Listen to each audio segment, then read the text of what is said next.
the latest military news update. This is AFP Community News, hosted by Rofh Suzon every 12 noon, Mondays to Fridays.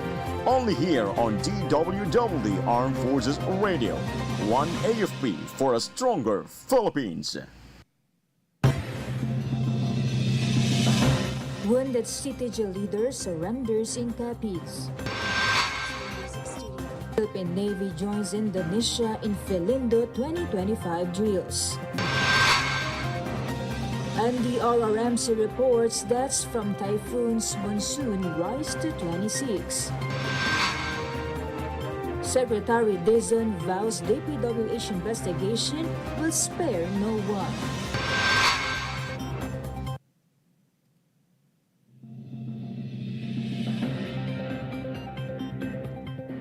A rainy noon to everyone, especially to our troops at Camp Emilio Ginaldo in Quezon City. Today is Monday, September 29, and this AFP Committee News, your source for the updates on the armed forces and other developments across the country. I am Rofh Suzon-Abay here to bring you today's stories.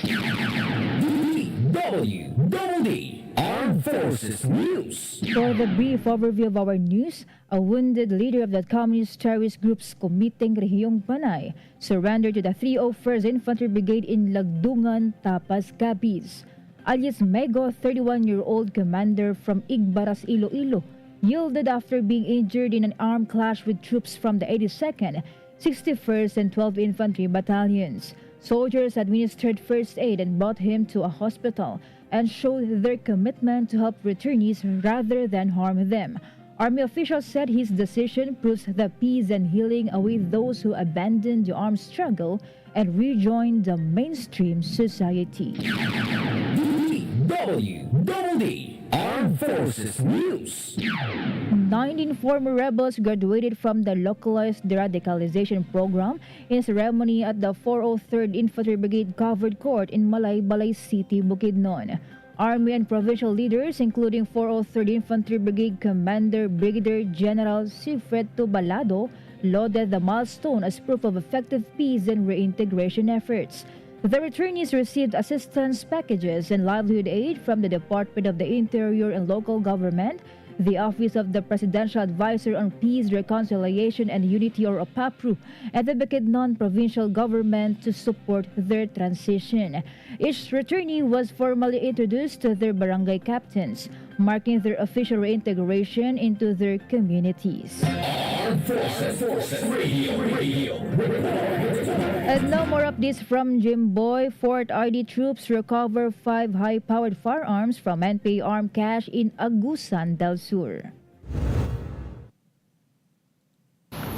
The 4th Infantry Division recovered 5 high-power firearms from a New People's Army armed caches in Sitio Kalasungay, Esperanza, Agusan del Sur. The recovery followed the surrender of top NPA leaders alias Jari and alias Vivian, who provided intelligence that led troops to the caches. Combined Army unit carried out a joint operation recovering an M60 machine gun and AK-SO and 3 AK-47 rifle with magazine and ammunition. Army Commander lauded the operation as a major blow to the NPA armed capability and a success for localized peace effort in northern Mindanao. This is Jimboy reporting for AFP Community News. One AFP for stronger Philippines. Thank you so much, Jimboy. DWDD Armed Forces News. The Western Mindanao Naval Command conducted the civil military operations from the sea to strengthen military-civilian cooperation. BRP Vatan LC-298 docked at Pata Island to support a medical mission, transporting doctors, equipment, and supplies to serve residents with limited healthcare access. Sailors also organized the community engagement activities, including a movie viewing and food sharing to foster camaraderie with locals. The mission showcased the Navy's role not only in defense but also in humanitarian aid, disaster response, and nation building. DWDD Armed Forces News. The Northern Luzon Naval Command and partner agencies rescued 6 crew members of FB Jobans 01 after it capsized near Santa Ana, Cagayan. The vessel carrying 13 crewmen overturned while seeking shelter from Typhoon Nando's strong winds and rough seas. Rescuers saved 6, recovered 4 fatalities on the same day, and retrieved 3 more bodies. The Philippine Navy reaffirmed its commitment to humanitarian assistance and disaster response during calamities. Armed Forces Radio.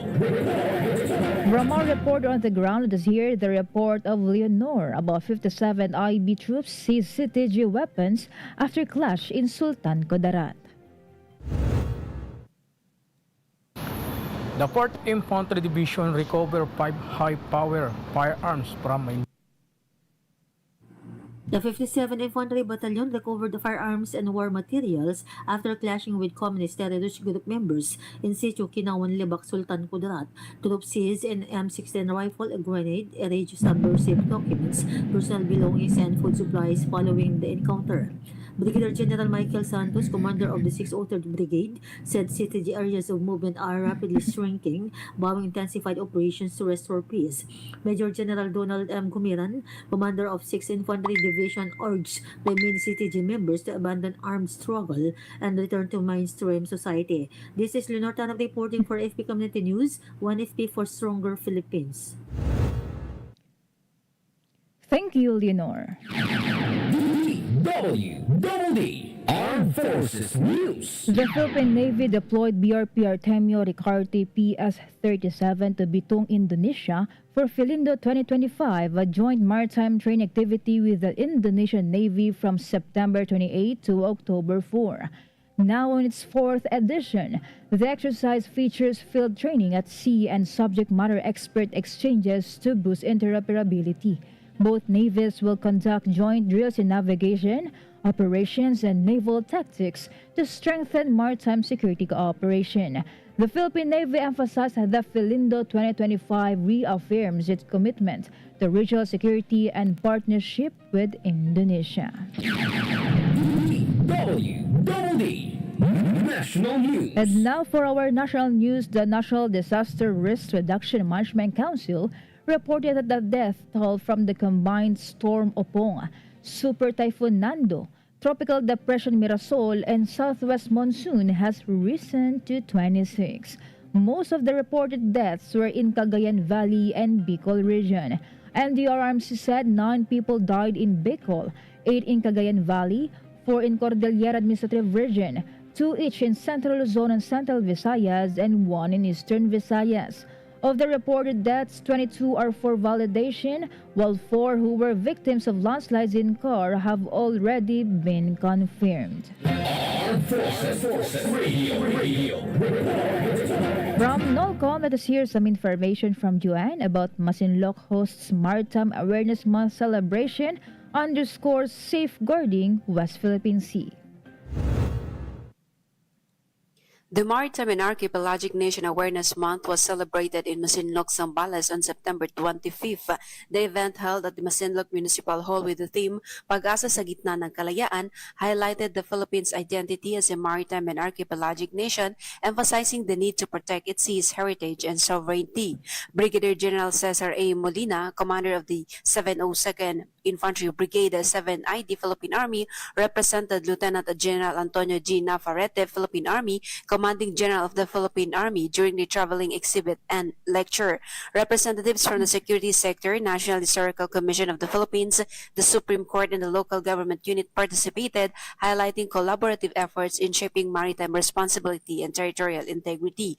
The celebration addressed security challenges, particularly in the West Philippine Sea, stressing that unity and resilience are vital in protecting national interests. It conveyed the importance of safeguarding territorial waters and coastal communities, securing lifelines for the Filipino people and future generation. This is John Sagalk reporting for AFP Community News, 1 AFP for Stronger Philippines. Thank you, Juan from NOLCOM. DWDD National News. The Department of Social Welfare and Development distributed 73 million pesos in humanitarian assistance to families and individuals affected by Tropical Depression Mirasol, Super Typhoon Nando, and Typhoon Opong. DSWD Assistant Secretary for Disaster Response Management Group Irene Dumlao said more than 100,000 family food packs were distributed to affected victims in the Bicol region, Eastern Visayas, and Mimaropa. Dumlao said they expect to distribute more to the affected families as what their field offices are doing right now. She added that the amount was based on disaster monitoring reports from DSWD's field offices and it is expected to increase, especially since disaster response operations are still underway for Typhoon Opong. DWDD National News. The Philippine National Police has started mobilizing humanitarian assistance teams that will be deployed in post-disaster response in Masbate and other areas devastated by Typhoon Opong. The province was already in a state of calamity. Acting PNP Chief Lieutenant General Jose Malencio Nartates Jr. said the mobilization will be in coordination with the local government units in order to identify the areas where manpower is needed for community rebuilding. He said police regional officers of the affected areas will be primarily in charge of the mobilization. Nartates added that from clearing debris to rebuilding communities, PNP will be there to assist and be a strong partner in rebuilding the lives of those severely affected by the typhoon. Armed Forces Radio. On the other line, let's hear more from Kath about AFP denounces fake posts. Yes, Rofh, good noon. The Armed Forces of the Philippines debunked false claims circulating on social media that misrepresented images and testimonies to discredit the military. The AFP clarified that Mr. Orly Guteza has been a civilian since 2020, making the allegations against him fabricated. It also confirmed that a photo of AFP officials with former House Speaker was a routine courtesy call, not evidence of improper ties. The AFP urged the public to reject this information and trust in its professionalism and service to the nation. This is Kat reporting for AFP Community News, 1 AFP for a stronger Philippines. Thank you so much, Kat. DWDD National News. On the other hand, the government aims to boost agricultural productivity and livelihood, ensure responsible budgeting, and restore public confidence in Congress through farmer support. House Speaker Faustino Boji D. III held a dialogue with farmers at the Isabela Convention Center in Cauayan City and informed them of government programs and budget allocations designed to ensure rice availability and support local farmers. He also vowed to expand storage and distribution infrastructure. This would address the reports of low-priced wet palay and highlighting the operationalization of drying facilities in Cauayan City and the towns of Cabagan, Etiague, and San Mariano. DWDD National News. The Department of Public Works and Highways and the Japan International Cooperation Agency jointly reviewed over the weekend the updates on the proposed second San Juanico Bridge construction project. DPWH Mission Head Undersecretary Emil Sadain said that together with his JICA counterpart, the two panels reviewed the updates on the draft final feasibility study, technical and financial requirements, and environmental and social safeguards of the bridge project. Sadain said the feasibility study was started in October 2023 and was being finalized this month. The loan for the project was approved by JICA and the Department of Finance. The target completion date is February 2026, followed by 15 months of detailed engineering design and 30 months of construction, aiming for completion by December 2030. Armed Forces Radio. Let us hear more from El Joy of 1st CRG about Kaibigan Battalion conducts disaster response amid Super Typhoon Nando and Opong in Pangasinan. Yes, Rofh, the 71st Infantry Battalion Search, Rescue and Retrieval Team responded to communities due to rain-induced flooding brought by Super Typhoon Nando and Opong in Pangasinan. In coordination with local Provincial Disaster Risk Reduction and Management Office, Search, Rescue and Retrieval teams were deployed to key locations with rescue gear and mobile assets to ensure rapid and effective assistance. In Mangatarem, Pangasinan, Search, Rescue and Retrieval team from Charlie Company conducted rescue operations to affected 20 families in Barangay Dorongan, Keteket, and provided immediate relief, safe evacuation, and reassurance during the challenging conditions caused by widespread flooding. Additionally, 71st Infantry Battalion extended its rescue efforts to Barangay Lasip, Calasiao, Pangasinan to assist stranded residents due to rising floodwaters. These operations underscore the battalion's unwavering commitment to public safety, showcasing their readiness and dedication during times of calamities. This is Meljo Ignacio Arroco reporting for AFP Community News. One AFP for stronger Philippines. Thank you, Maljoyo, for CRG. DWDD National News. For other national news, Senate President Pro Tempore Panfilo Lacson said that almost all senators in the 19th Congress inserted at least 100 billion pesos worth of items in the 2025 General Appropriations Act. Lacson revealed the insertions, citing documents he gathered indicating that these were individual insertions, although they were eventually held for later release. He said he has never seen such amounts. Lacson then expressed concern over the release of unprogrammed appropriations, adding that while insertions or amendments per se are not necessarily illegal, they are questionable, especially if individual insertions amount to 5 billion or even 9 billion pesos. DWDD National News. Public Works and Highways Secretary Vince Dizon assured nobody will be spared in the department's investigation of anomalous flood control projects regardless of their positions in government. Dizon said the president's directive is very clear. Everyone will be held accountable from top to bottom. He made the reaffirmation following the discovery of more anomalous flood control projects in Davao Occidental, La Union, Baguio City, Manila City, and Quezon City. The DPWH chief then admitted that this will be a long investigation as substandard and ghost projects were the most widespread anomalies. Armed Forces Radio. And more updates from MJ about Philippine Air Force and Philippine Army wrap up joint interoperability exercise in Bicol. The Philippine Air Force and Philippine Army concluded Interoperability Exercise 04-25, a 5-day joint training in Bicol that enhanced operational integration and combat readiness. Over 1,600 troops participated in foundational training, command post exercises, SMES, and a culminating field training exercise.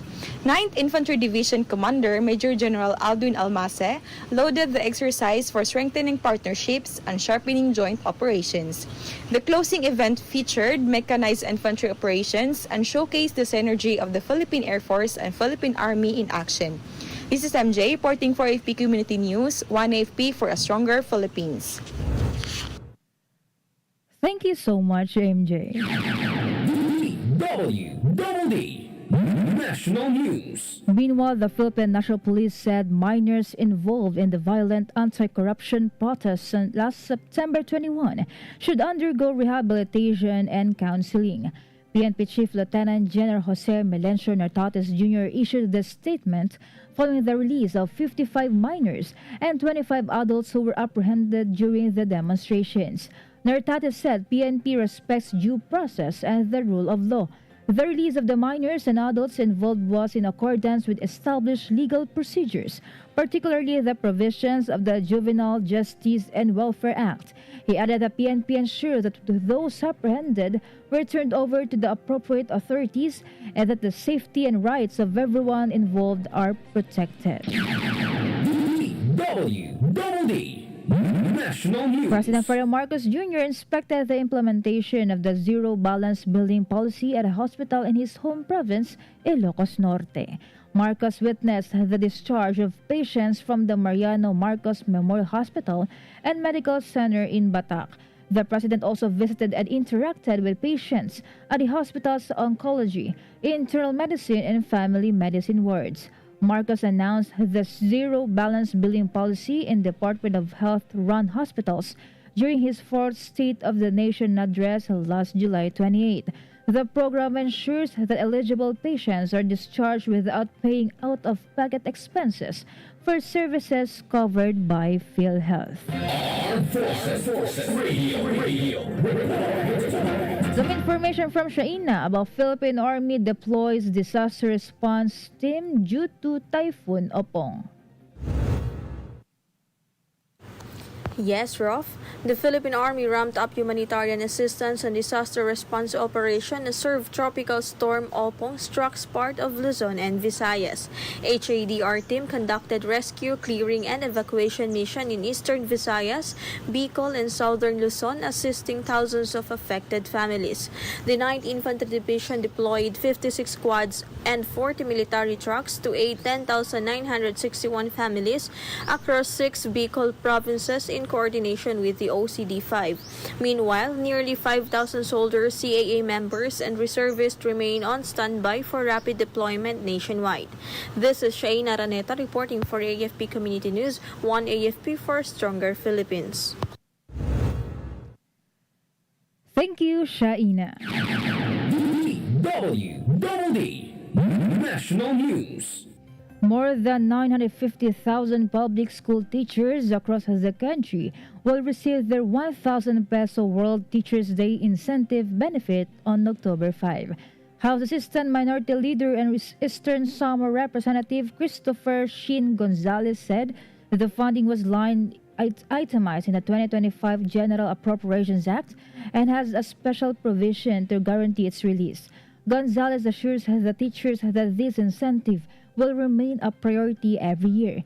He and House Minority Leader Marcelino Libanan filed House Bill 4531 that seeks to triple the benefit to 3,000 pesos and make it a permanent appropriation. DWDD Armed Forces News. As that concludes today's broadcast, and thank you for tuning in, especially to our audience on AFP Radio, the DWDD's Facebook page.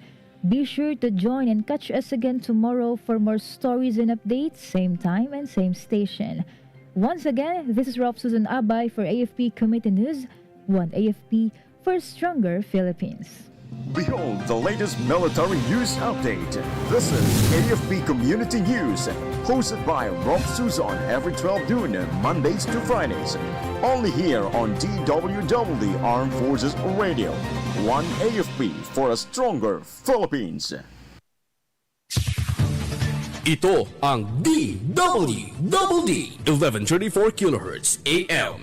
Balita, impormasyon at musika. Ito ang DWDD AFP Radio. Boses ng Kawal Pilipino.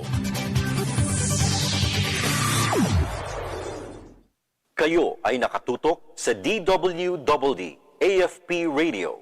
Kami po ay kasapi ng KBP, Kapisanan ng mga Broadcaster ng Pilipinas.